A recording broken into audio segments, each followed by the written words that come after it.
Queridos e amados irmãos, vamos abrir a palavra de Deus, dando continuidade à nossa exposição da carta de Paulo aos Efésios, capítulo 3, do versículo 1 ao versículo 13.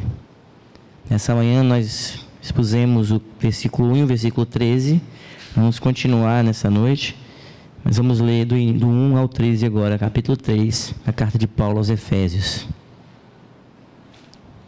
Diz assim o texto sagrado: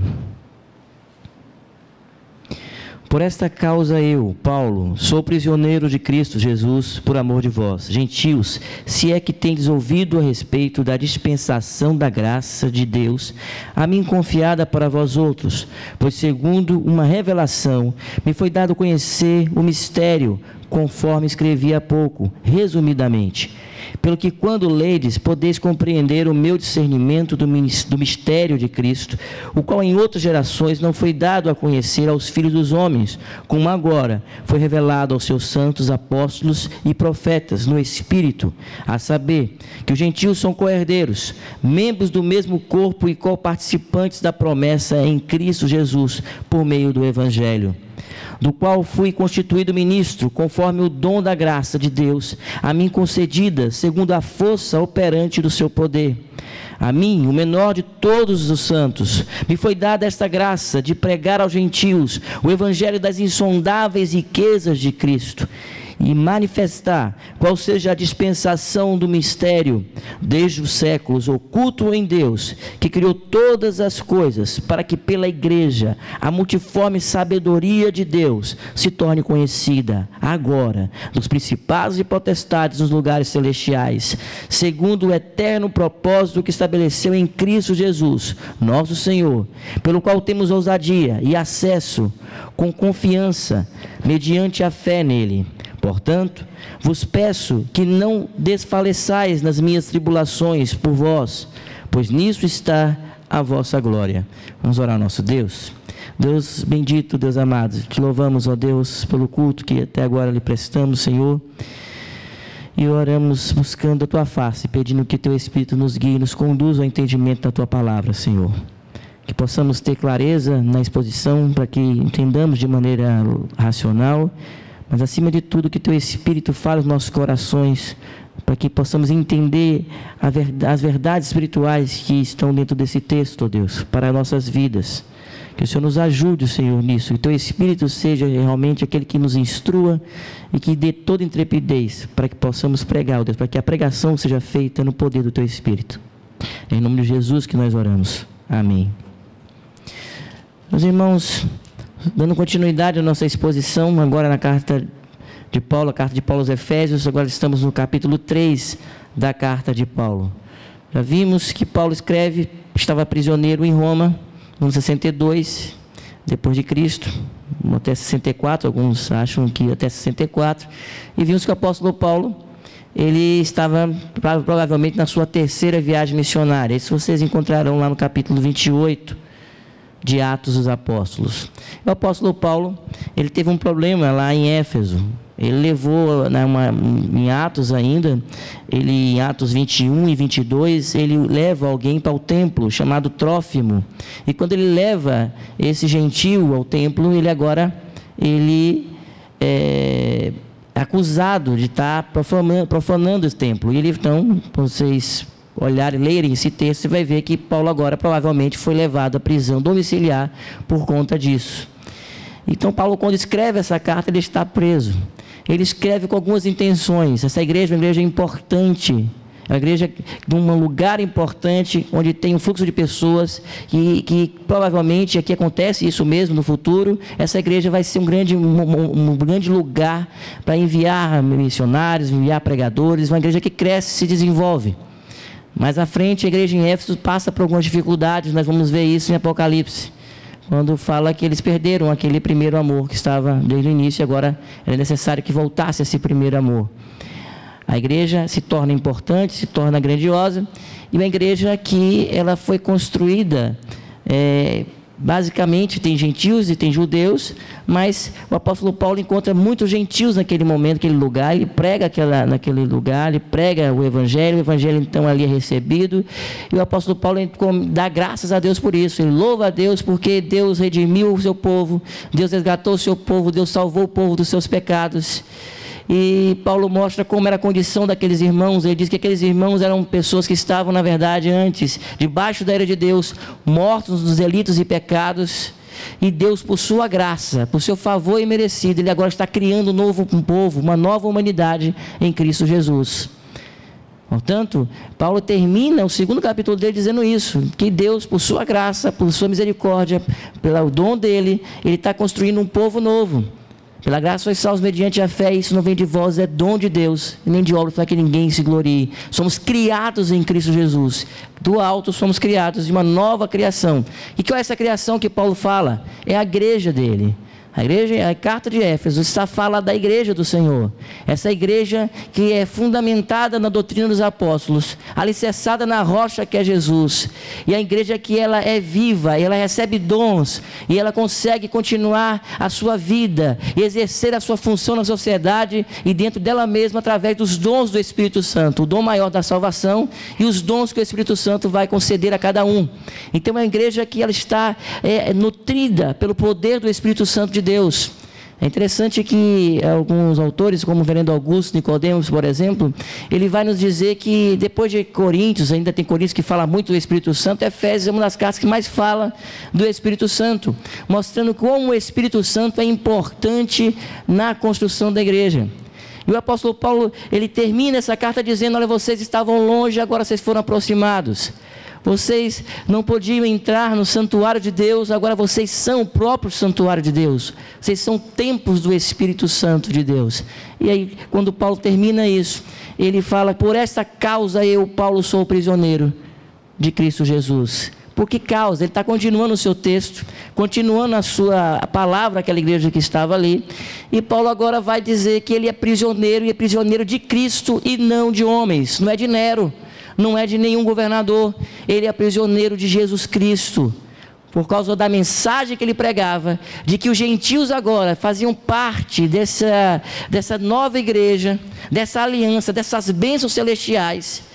Esse povo que não era povo, agora foi chamado de povo, e os judeus e gentios juntamente estão agora se tornando, através da obra do Espírito Santo, uma mesma família em Cristo, sentados nas regiões celestiais, co-herdeiros com Cristo. Pessoas que eram escravas, agora são co-herdeiras, pertencem agora à herança, podem receber herança. Paulo diz que é por esta causa que ele foi preso, foi por isso que ele foi preso. E ele disse: eu sou prisioneiro de Cristo Jesus.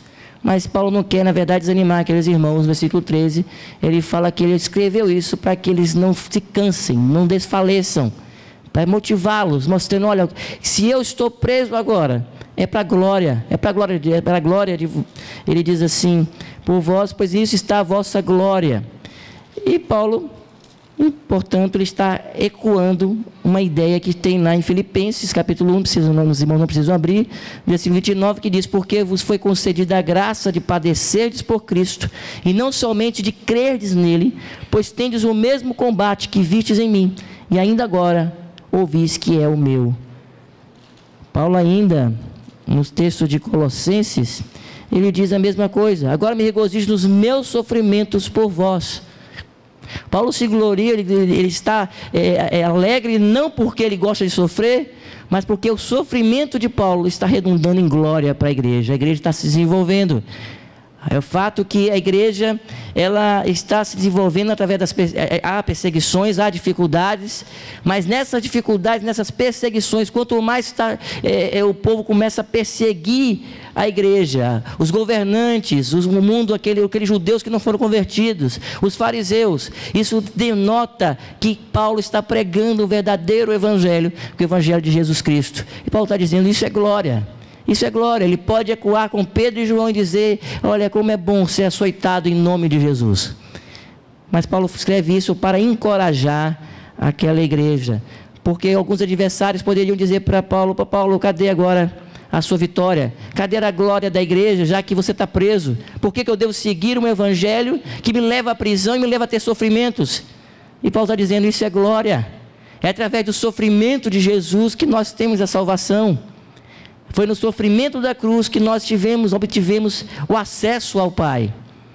Depois que Paulo fala sobre isso, meus irmãos, se nós já falamos sobre isso de maneira mais delongada pela manhã, Paulo, versículo 2 diz, se é que tendes ouvido a respeito da dispensação da graça de Deus a mim confiada para vós outros. Essa palavra, se é que tendes ouvido, é muito discutida entre os teóricos. Eu fico aqui com William Hendricks, que diz o seguinte, que a tradução melhor seria visto que tem ouvido a respeito. Ao invés de ser se tendes ouvido, porque se pode ter algumas conotações diferenciadas, o se pode dizer assim, será que vocês ouviram mesmo, né? Mas aqui pode também ser o visto que vocês têm ouvido a palavra de Deus, você já conhece a palavra de Deus. A ideia de Paulo é mostrar que eles já conheciam essa palavra. Então, visto que já ouviram essa palavra, visto que tendes ouvido a respeito da dispensação da graça, aquela igreja já conhecia a pregação de Paulo, já tinha ouvido a pregação de Paulo, ele diz que de Deus a mim confiada para vós outros, pois segundo uma revelação me foi dado. Então Paulo diz assim, olha, vocês já ouviram a dispensação da graça do Senhor. Vocês já ouviram o ministério da graça do Senhor. Vocês já tiveram testemunho disso na própria vida de Paulo e na pregação que ele faz. Agora Paulo usa uma outra questão aqui. Ele diz que foi revelada a mim, confiada a vós outros. Paulo vai usar sempre a expressão da primeira pessoa, que é ele, e da terceira pessoa. Ele vai usar a ideia da igreja. Foi pregado também a vós outros, é pregado também para vocês. Então ele sempre vai usar uma expressão aqui, ele vai falar dele e vai falar a vós outros. Como foi confiada a mim essa revelação? Pois segundo uma revelação me foi dado conhecer o mistério, versículo 3. Conforme escrevi há pouco, resumidamente. Paulo está dizendo, meus irmãos, que esse capítulo 1 até o capítulo 2 foi um resumo do ministério e do mistério de Jesus, do ministério de Cristo. Qual foi esse mistério?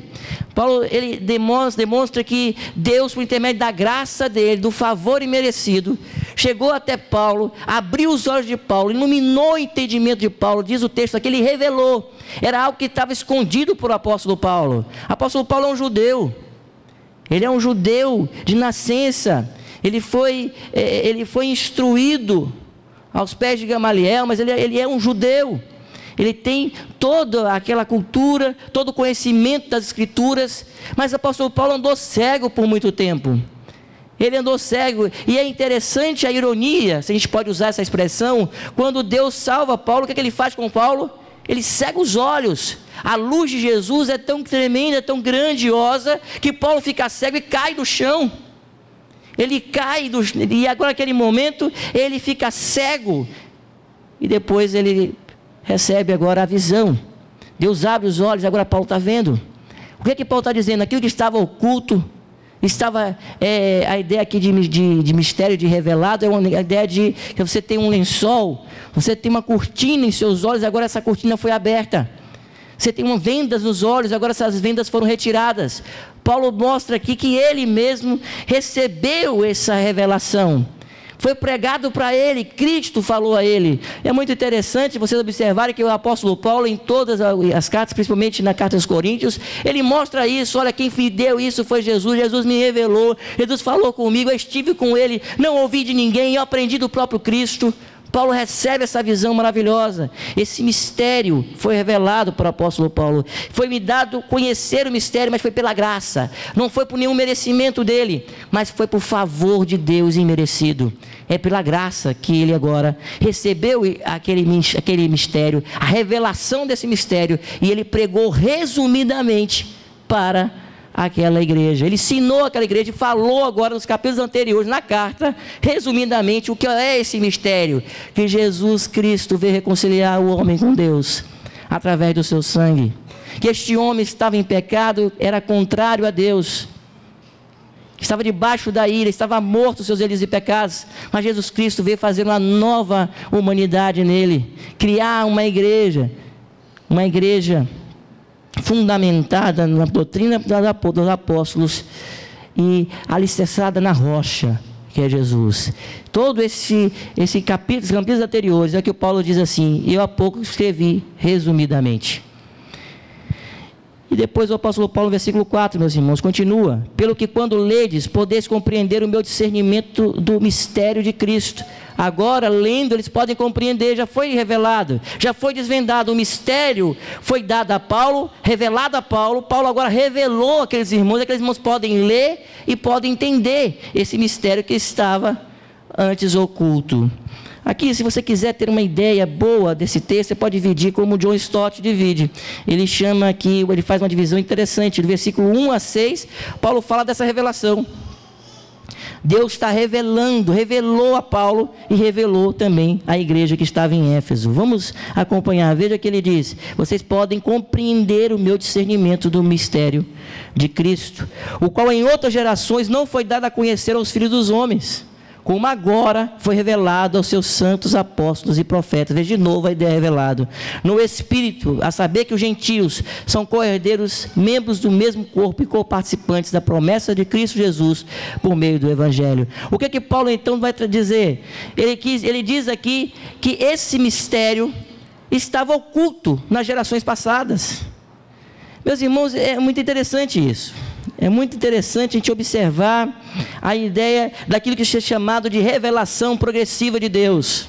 Quando Deus ele se revela devagar, em cada momento, à sua igreja, desde o Antigo Testamento. Deus ele fala aos pais pelos profetas, diz Hebreus. Hoje nos fala em Cristo. A revelação de Deus, o ápice da revelação de Deus é Jesus Cristo. E quando o apóstolo Paulo diz que nas gerações passadas estava oculto, o que é que estava oculto? O povo já sabia que os gentios tinham uma participação dentro da bondade e da misericórdia de Deus. Eles sabiam disso, mas o que ainda não se era reconhecido, o que não estava conhecido ainda, é o que o apóstolo Paulo vai mostrar aqui. Foi revelado aos seus santos apóstolos, versículo 5, e profetas no Espírito, a saber que os gentios são co-herdeiros, membros do mesmo corpo e co-participantes da promessa de Cristo Jesus por meio do Evangelho. Era isso que não estava ainda claro, muito claro. Veja que os profetas tinham dificuldades com isso. Veja que os discípulos não entenderam isso. Foi necessário que Deus, através de uma revelação para Pedro, mostrasse em Atos no capítulo 10, que os gentios agora se tornaram puros para Deus. Quando na visão de Pedro vê um grande lençol, animais que eram considerados impuros pela lei judaica, pela lei de Moisés, e Deus chega para Moisés e diz para Pedro e diz: mata e coma. E Pedro diz: eu não posso comer, Senhor, eu nunca coloquei nada impuro em meus lábios. E aí Deus diz a ele: não torne impuro aquilo que Deus purificou. E naquela visão em Atos capítulo 10, é uma visão justamente da inclusão dos gentios. Depois vem Cornélios, a conversão de Cornélios. Mas o que é maravilhoso nesse texto ainda não é somente isso, é que Deus está fundamentando a sua igreja, está formando a sua igreja de gentios e de judeus em Cristo Jesus, quebrando a barreira, quebrando o muro de separação, reconciliando aquilo que não era reconciliável, que é o Deus está reconciliando consigo mesmo o mundo, ele reconciliando a sua igreja, reconciliando aqueles que são seus, o seu povo. Ele reconcilia agora o homem caído, o homem que estava afastado, distante. Vocês que eram estrangeiros agora não sois mais peregrinos, mas sois agora da família de Deus, e está reconciliando também a sua própria o próprio povo. Povos que não poderiam estar unidos agora são co-herdeiros e co-participantes da promessa em Cristo Jesus. Vejam, meus irmãos, então a promessa do Antigo Testamento, nós estamos inclusos agora. O apóstolo Paulo fala também isso em Romanos, quando ele fala de Abraão. Todos nós somos filhos de Abraão, aqueles que andam nas mesmas pisaduras de Abraão, que andam pela fé em Jesus Cristo. O apóstolo Paulo mostra que nós somos filhos de Abraão em Cristo Jesus. O que Paulo está dizendo? Não há diferença entre grego, não há mais diferença entre grego nem judeu. Todos somos um em Cristo Jesus.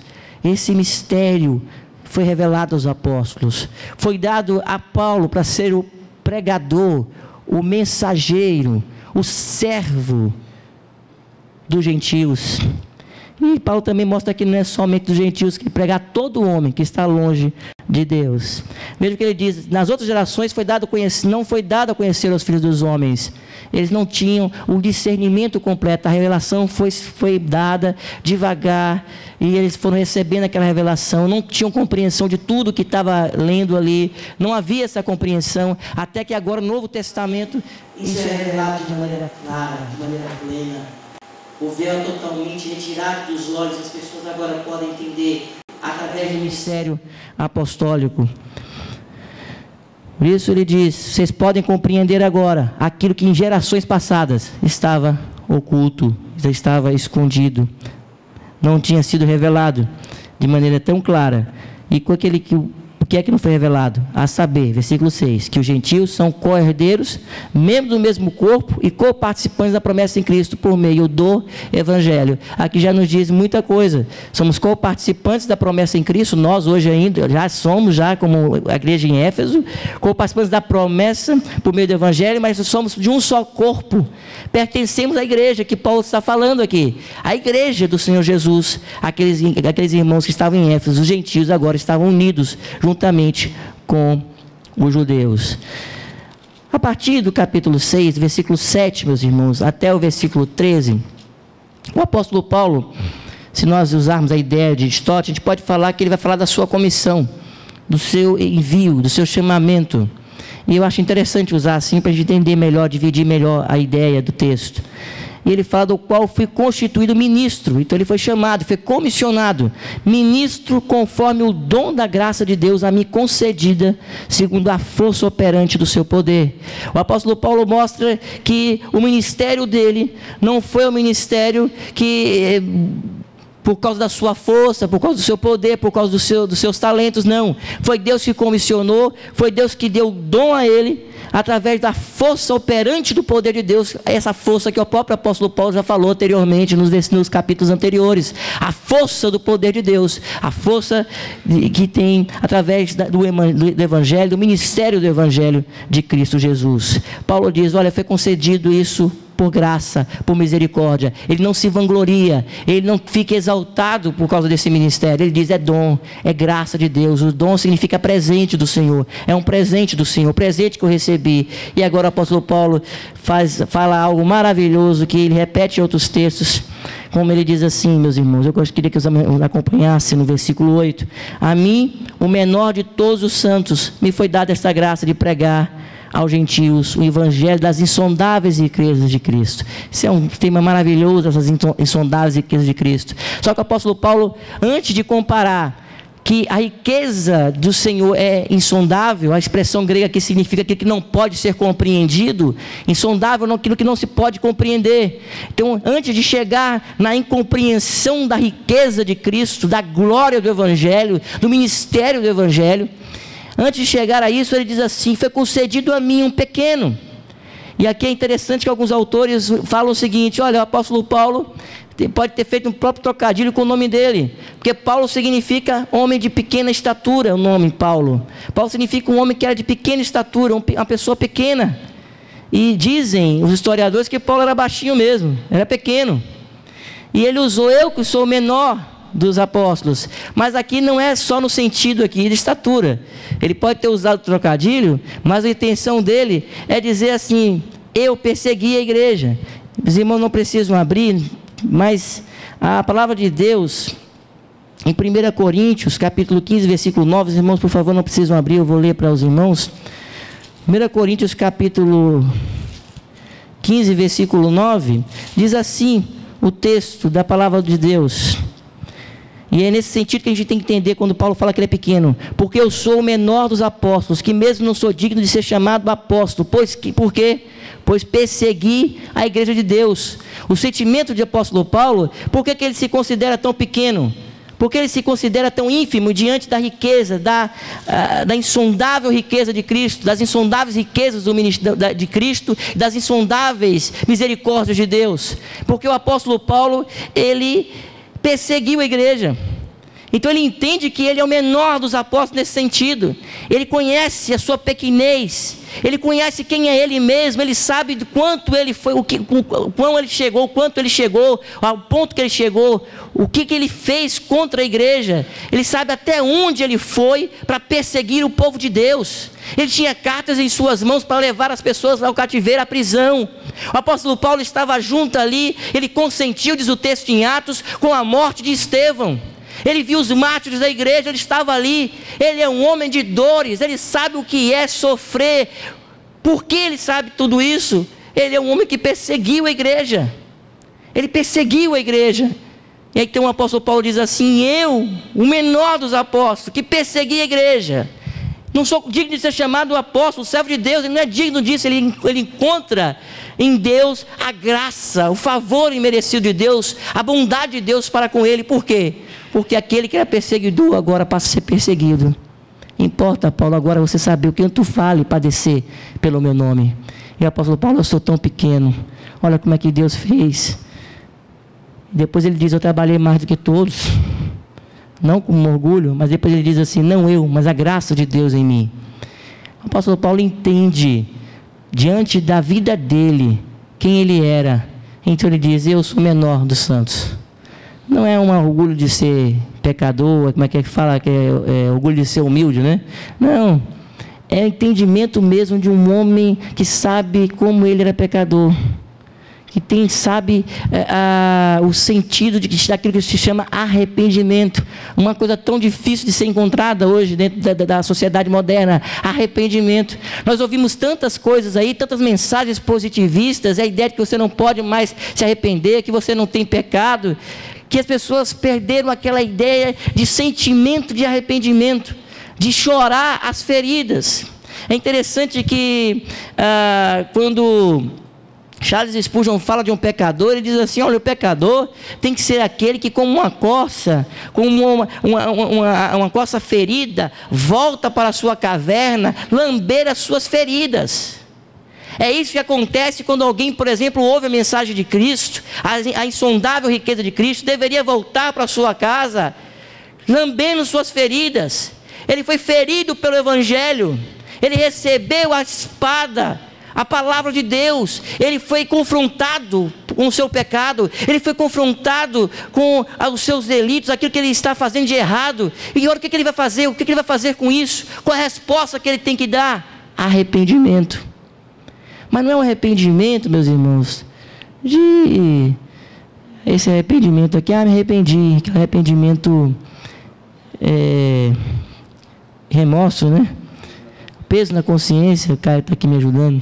Não é aquele peso na consciência: estou pesado aqui. Não é isso, não. Chorar pelos seus pecados. Paulo sabia o que era isso.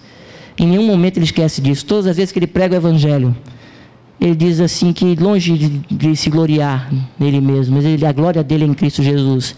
Ele entendeu o que foi que Deus fez com ele no caminho de Damasco. Ele sabe o que aconteceu com ele quando ele se encontrou com Jesus Cristo.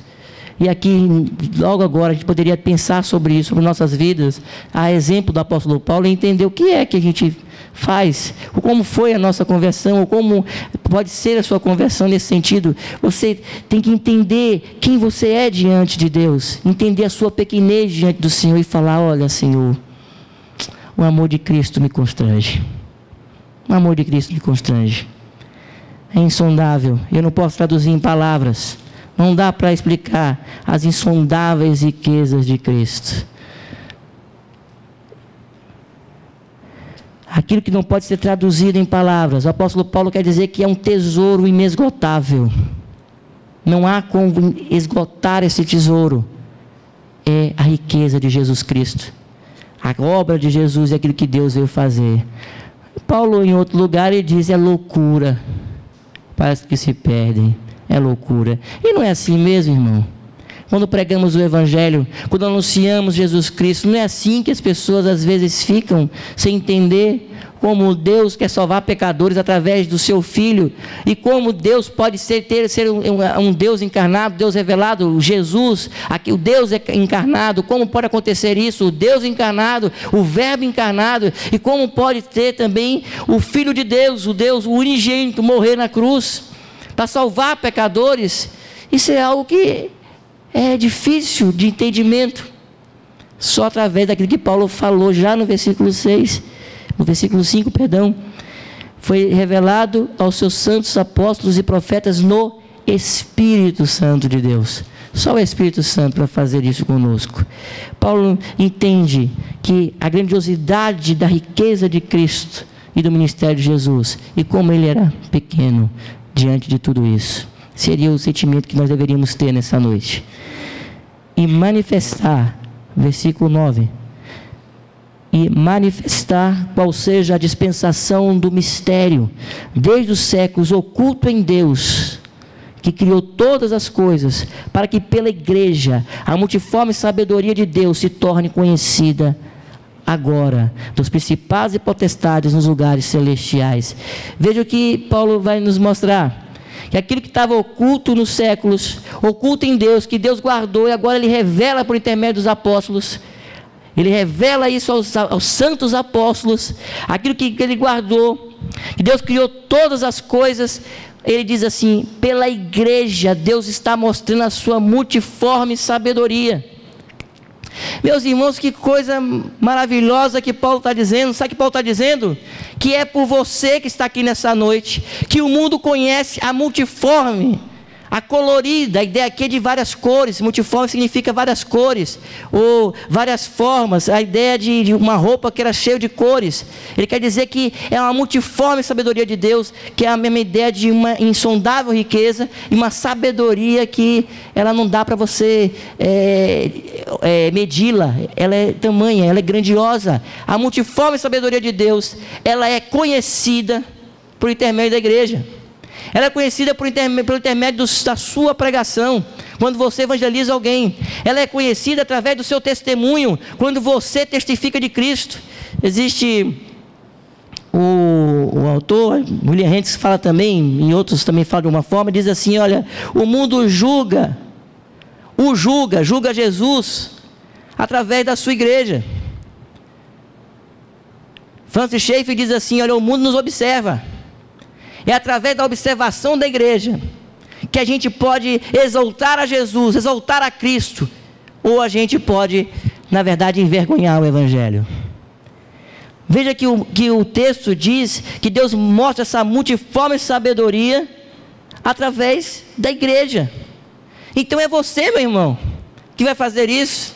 É você que está aqui nessa noite, que agora já é cordeiro com Cristo, já foi aproximado por intermédio de Jesus Cristo, pela mediação de Cristo. É você que vai pregar ao mundo a multiforme sabedoria de Deus.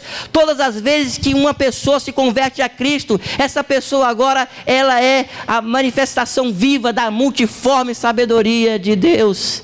A sabedoria de Deus não é quando o cientista descobre uma grande coisa, não é quando as pessoas descobrem agora a cura de uma grande doença. A gente entende que aquilo ali é sabedoria, que é inteligência, como Deus criou os homens com tremenda inteligência, com tamanha inteligência.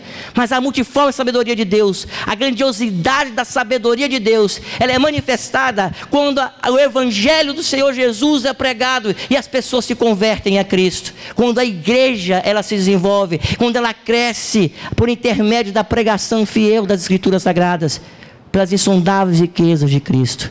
Aí o mundo conhece a multiforme sabedoria de Deus. Não tornou Deus loucura a sabedoria do homem? Pergunta o apóstolo Paulo. Porque Deus, Ele quis salvar homens através da pregação do Evangelho. E aí cabe a cada um de nós demonstrarmos isso com o nosso testemunho, com a nossa vida. O mundo nos observa, irmãos. As pessoas estão olhando para nós. O Thomas Lloyd Jones diz assim,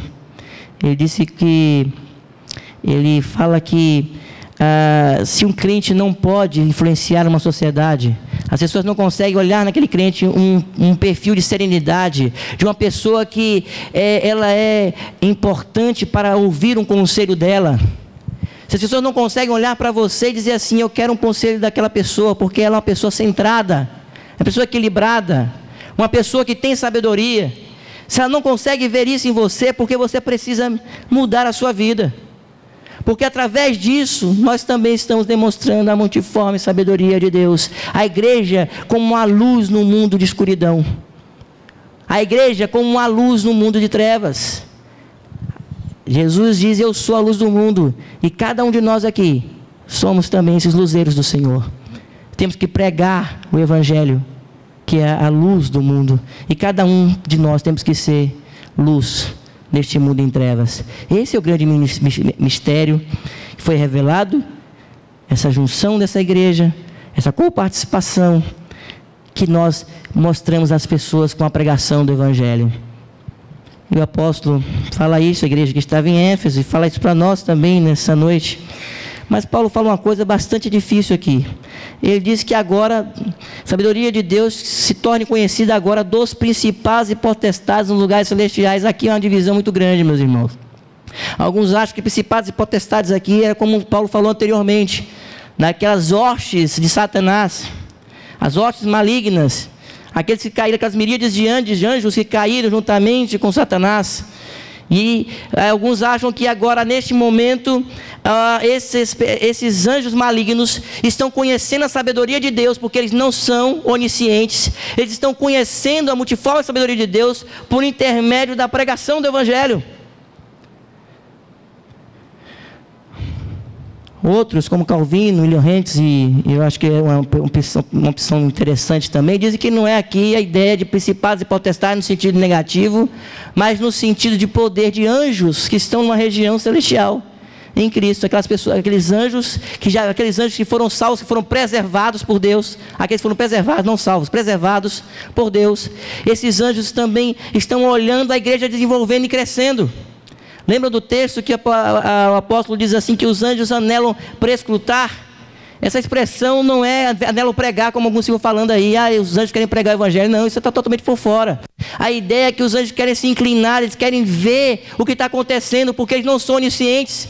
Não foi revelado a eles aquilo que Deus iria fazer, e Deus está fazendo por intermédio da sua igreja.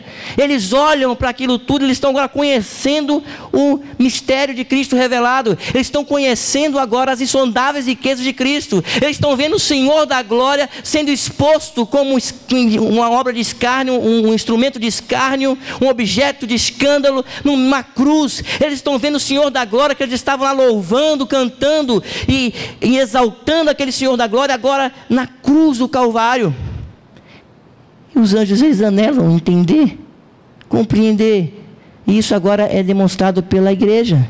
É você que mostra isso para os anjos. É você que mostra isso para os principados e potestades. Se você quiser unir as duas linhas, é você que mostra isso.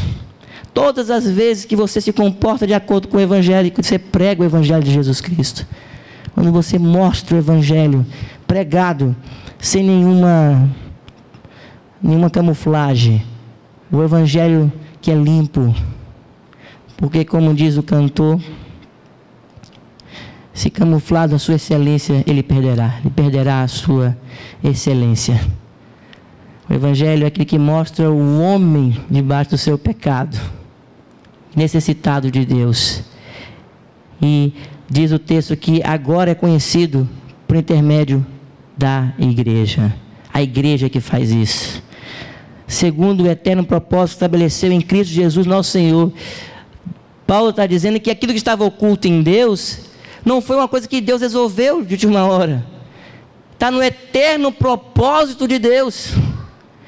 Na eternidade, Deus já tinha feito esse propósito, já tinha estabelecido que Jesus Cristo ia morrer na cruz para salvar a sua igreja.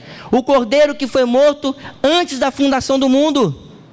Paulo mostra isso bem antes nos outros textos, que diz que nós somos salvos, nós somos eleitos em Jesus Cristo. Aqueles que foram salvos e chamados de antemão. Antes da fundação do mundo. O apóstolo Paulo agora mostra aquilo que foi o propósito de Deus eterno, na eternidade, onde não existia tempo, naquilo que era fora do tempo. Deus estabeleceu um propósito: salvar pecadores por intermédio do seu Filho Jesus, através dessas insondáveis riquezas de Cristo. Nosso Senhor, pelo qual, versículo 12, ele vai dizer agora o que nós conseguimos por intermédio disso. Que a igreja em Éfeso e nós hoje também. Pelo qual temos ousadia e acesso com confiança. A palavra ousadia significa uma palavra que ela é composta no grego e significa dizer tudo. Você pode dizer tudo. Essa é a ideia de ousadia. Você pode chegar diante do rei, você pode entrar na presença do rei e dizer tudo. E aí ele reforça com duas palavras que são aí palavras que podem ser sinônimos: acesso e confiança. Nós não tínhamos acesso, não era isso? Não podíamos entrar, agora nós temos a liberdade de entrarmos na presença de Deus. E nós temos a confiança, você pode entrar. Você não precisa temer, porque agora você pode estar na presença de Deus. E o apóstolo então nos mostra que nós conseguimos isso por intermédio de Jesus Cristo. O propósito estabeleceu em Cristo Jesus, nosso Senhor, pelo qual temos ousadia. Você pode colocar as suas tribulações, as suas aflições. Você pode abrir o seu coração diante de Deus, porque você agora está na presença de Deus por intermédio de Cristo Jesus. Você não precisa procurar nenhum monte, você não precisa procurar um templo, você não precisa mais confessar a nenhum padre, a nenhum pastor. Você chega diante de Deus através de Jesus Cristo, por intermédio de Jesus Cristo. Você tem acesso ao Pai e você tem a ousadia. Não é ousadia pecaminosa, não é essa ideia contemporânea de tratar Deus como o cara lá de cima, não é aquela ideia de tratar Deus como aquele painho, como as pessoas têm falado aí por aí. Não, o acesso que eu tenho é que eu posso agora, sou filho, eu posso dizer Abba Pai. Eu tenho a liberdade, a confiança de estar na presença de Deus e dizer: Senhor, meu coração está ferido, a minha alma está ardendo, Senhor, chorando, Senhor, eu estou sofrendo, meu Pai. Eu posso falar isso a Deus, me debruçar diante de Deus, estar nos amáveis braços do nosso Senhor e ser confortado por Ele. Ele vai nos consolar. Eu posso estar na presença de Deus e ter a certeza que vou viver eternamente com Ele por intermédio de Jesus Cristo. Eu tenho ousadia, eu posso fazer isso. Interessante que no mundo antigo só se poderia entrar na presença do rei se o rei permitisse. A nossa permissão, nossa liberdade de entrar no templo do rei é Jesus. E nele nós temos ousadia, temos acesso, essa liberdade é acesso. Nós podemos dizer tudo diante de Deus. E vários textos o apóstolo Paulo usa essa expressão, a ideia de ousadia. Confiança mediante a fé que nós temos nele. Então o meio é a fé. A fé é o meio, ela não é o fim, ela é o meio que nos faz, que nós podemos abraçar aquilo que Jesus conquistou na cruz. Ela é o meio. Então eu não sou salvo pela fé, sou salvo pela graça. Mas qual é o meio que eu recebo essa graça? A fé. Ela é a condutora da graça de Deus. E aí o apóstolo Paulo diz: portanto vos peço que não desfaleçais nas minhas tribulações por vós, pois nisso está a vossa glória. Ele conforta a igreja. Por que Paulo então fez essa digressão aqui, meus irmãos? Parou o seu assunto e falou agora do seu ministério. Por que Paulo quis dizer isso? Ele quis mostrar àqueles irmãos que aquilo que ele está passando, toda a tribulação, todo o sofrimento dele, redunda em glória para Deus. É louvor a Deus, é glória ao Senhor. Ele está passando por tudo aquilo para que haja fruto na igreja em Éfeso. Ele está pronto a morrer pela igreja. Ele está pronto para dar a sua própria vida pela igreja. Porque quando Paulo comparou a sua pequenez diante da insondável riqueza de Cristo, ele diz: eu estou pronto, Senhor, para estar com o Senhor, porque é incomparavelmente melhor. Paulo, ele conseguiu enxergar com os olhos que o Espírito Santo abriu, os olhos do Espírito. Ele conseguiu enxergar como Deus é maravilhoso. E ele sabe disso, então ele está pronto. Ele quer fortalecer aquela igreja. Os inimigos dele podem dizer: olha, Paulo, como ele tem Deus se está preso? Como ele tem Deus se ele está sofrendo? E isso acontece às vezes conosco, quando as pessoas começam a ver o sofrimento do crente e dizer: como é que você tem Deus se você está sofrendo? Como é que você pode dizer que você ama a Deus ou que Deus te ama se você passa por sofrimentos e por dificuldades? Aí você diz o quê? Que também para nós foi dado não só mente o credes nele, mas o padecer por Cristo, como diz Filipenses. Você pode dizer que juntamente com a cruz, com a glória da coroa, vem as dores da cruz. Juntamente com a glória, o brilho reluzente da coroa da salvação, vem as dores dos espinhos.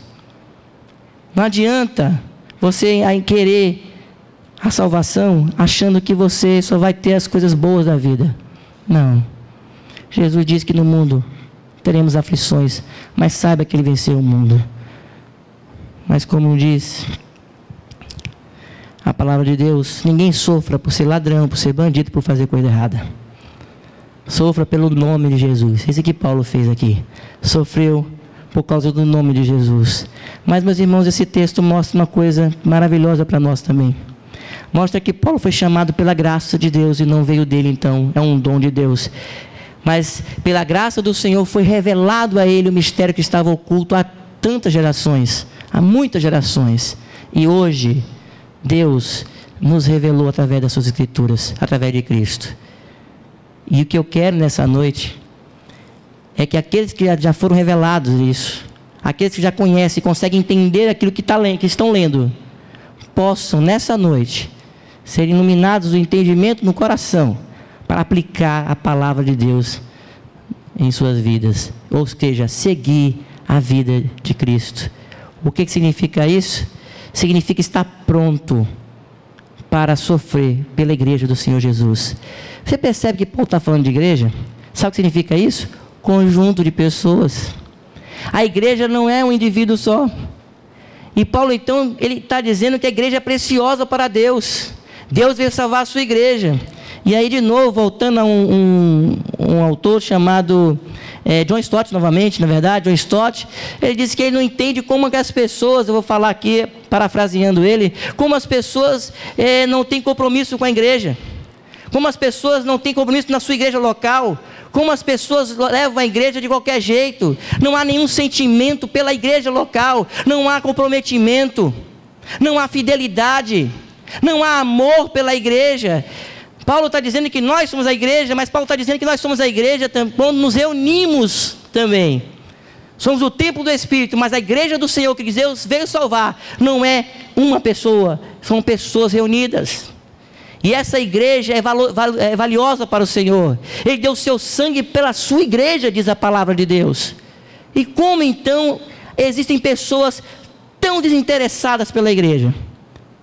Vai dizer, mas pastor, você não falou que nós somos edifícios, edificados, e por que a gente tem que ter apego? Meu irmão, pegue o Novo Testamento, leia ele todo. Você não vai ver em nenhum momento Deus dando autoridade e autorização para que as pessoas vivam sem igrejas. Os desigrejados que hoje se fala aí. Não há nenhum lugar na Bíblia. Os desigrejados, provavelmente muitos deles vão ficar sem igreja nenhuma mesmo, não vão ver Cristo. As pessoas descomprometidas com a igreja local, geralmente são descomprometidas na vida diária. Não venha com essa história de que não, na rua eu sou comprometido, isso é raro. Raro. Pessoas que não têm amor, não têm fidelidade nenhuma, igreja nenhuma, não tem uma locação. Você faz o quê? Nada. Na igreja você tem o quê? Nada. Pessoas que não levam mais visitantes, não pregam mais o evangelho, não trazem mais visitantes, não pregam o evangelho, as insondáveis riquezas de Cristo. Pessoas que não estão nem aí se vai ter trabalho hoje, se não vai ter, se a igreja vai abrir, se não vai abrir, se vai ter gente aqui, se não vai ter, se está tudo certo ou não está. Cada um quer viver a sua vida. O individualismo. E quando a Bíblia vai falar de igreja, de conjunto, de um povo, de união, de barreiras que foram quebradas, de muros que foram quebrados, de um sacrifício, aí para que nós estivéssemos aqui lendo a carta de Paulo aos Efésios, muitas pessoas morreram e derramaram o seu sangue, como eu falei nessa manhã. Mas sabe o que acontece? As pessoas estão dando pouco valor àquilo que Deus exalta tanto na Bíblia, que é a sua igreja. Tem dado pouco valor. Pouco valor. Algumas não estão dando valor nenhum. Não tem nenhum compromisso. Nada. Nem financeiro e nem humano. Nada, nenhum. Nada. O que dão para a igreja, muitas vezes, é o resto das suas forças, é o resto do seu tempo, É o resto do seu dinheiro, olhe lá, que aí fica mais difícil ainda quando mexe nisso. As pessoas estão apegadas a Mamon, o Deus do dinheiro. Quando mexe com as pessoas, a gente vê que não tem nada, não tem compromisso com a igreja. O apóstolo Paulo, ele estava pronto, por amor àquela igreja em Éfeso, a dar a sua vida. Olha, é glória para vocês a minha prisão, os meus sofrimentos. A gente precisa estar pronto para isso, para fazer isso, sofrer pelo amor à igreja de Cristo. Pegar esse exemplo de Paulo, pegar o exemplo também que Paulo disse que ele pregou por causa do amor aos outros. Ele sofreu tudo isso por amor àqueles irmãos também, às pessoas que estão fora da igreja. Amar essas pessoas, nós precisamos fazer isso. Nós precisamos, meus irmãos, entender e glorificar a Deus, porque as insondáveis riquezas de Cristo e a multiforme sabedoria de Deus foi revelada a nós. Foi revelada a nós. Aquilo que foi oculto no passado, agora você sabe. Foi revelado a você. Como é que você reage a isso? Você entende isso? Será que você consegue compreender? Você não vai compreender na profundidade, porque é insondável. Mas você pode compreender em termos de gratidão, de coração, de vida no altar de Deus. Você pode mostrar isso com a sua vida, com o seu testemunho, sabendo que o mundo nos observa. Você tem acesso ao Pai, você tem livre acesso ao Pai, você é cordeiro, você foi redimido, você foi salvo do império das trevas, foi império da luz, foi trazido para o reino da luz. Você é cordeiro com Cristo, você está sentado nas regiões celestiais em Cristo Jesus. E Deus diz que é através de você que esse mistério está sendo revelado, e revelado também até os principados e potestades. É através de você, através de mim, que isso acontece. Paulo fala isso àquela igreja em Éfeso, e fala isso para você também nessa noite. Eu gostaria, meus irmãos, que nós pudéssemos fazer com o apóstolo Paulo, nos sentirmos pequenos nessa noite, em comparação a tudo aquilo que Deus fez por nós. Se você não se sente pequeno como o apóstolo Paulo, você não entendeu ainda o que é lamentar pelos pecados. E aí eu falo para aquelas pessoas que estão ouvindo o Evangelho há muito tempo, ou quem sabe ouvindo hoje. A única forma de você compreender esse mistério é através da obra maravilhosa do Espírito Santo de Deus. Aí você vai compreender. Seus olhos serão abertos, as escamas dos seus olhos serão retiradas, a sua cegueira será retirada, e você vai contemplar a luz do Evangelho de Jesus Cristo.